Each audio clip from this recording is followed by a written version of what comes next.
রমজানের 24 নম্বর রোজাতে আমি একটা স্পেশাল ইফতার আইটেম বানিয়েছিলাম। ভাবলাম তোমাদের সাথেও শেয়ার করে দিই কিভাবে বানিয়েছি।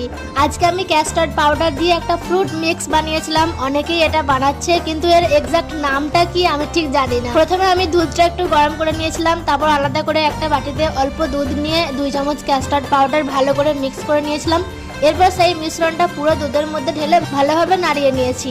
তারপর নিজের টেস্ট অনুযায়ী চিনিও দিয়েছি, তোমরা তোমাদের মতো মিষ্টি অনুযায়ী দিতে পারো। এরপর আমার কাছে যে ফলগুলো ছিল সবগুলো কেটে রেডি করে নিয়েছিলাম।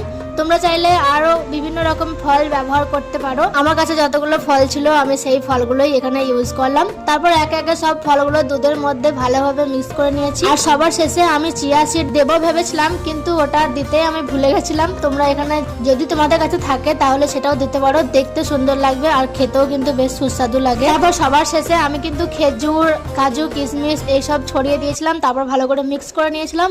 সবকিছু মিক্স করার পরে একটা টিফিন বক্সে ভরে ফ্রিজে রেখে দিয়েছিলাম। আমার কাছে যেহেতু আলাদা কোনো প্লাস্টিক বক্স ছিল না, তাই আমি এই স্টিলের বক্সের মধ্যেই রেখে দিয়েছিলাম। আর আমাদের রুমে তো কোনো ফ্রিজও নেই। আমাদের রুমের মালিকের যে দোকান আছে সেই দোকানে কিন্তু ফ্রিজ ছিল, তাই সেখানেই আমি রেখে দিয়েছিলাম। এটা কিন্তু ঠান্ডা ঠান্ডা খেতে অনেক বেশি ভালো লাগে, তাই কিছুক্ষণ ফ্রিজেই রেখে দিয়েছিলাম। তারপর ইফতারের সময় কিন্তু বের করেও নিয়ে এসেছি। সত্যি বলতে প্রথমবার বানালেও টেস্টে কিন্তু অসাধারণ ছিল। ইনস্টাগ্রামে অনেকেই দেখছে এটা বানাচ্ছে, আর তাই আমিও ভাবলাম যে বানিয়ে দেখি কেমন হয়। তোমরা চাইলে কিন্তু অবশ্যই এটা বানাতে পারো, খেতে কিন্তু অসাধারণ টেস্ট ছিল। এটা বানাতে যতটা ইজি ছিল ততটাই কিন্তু খেতেও অনেক মজা ছিল। যাই হোক, আজকে ভিডিওটা এই পর্যন্তই। আবার দেখা যাবে পরবর্তী ভিডিওতে। আল্লাহ হাফেজ।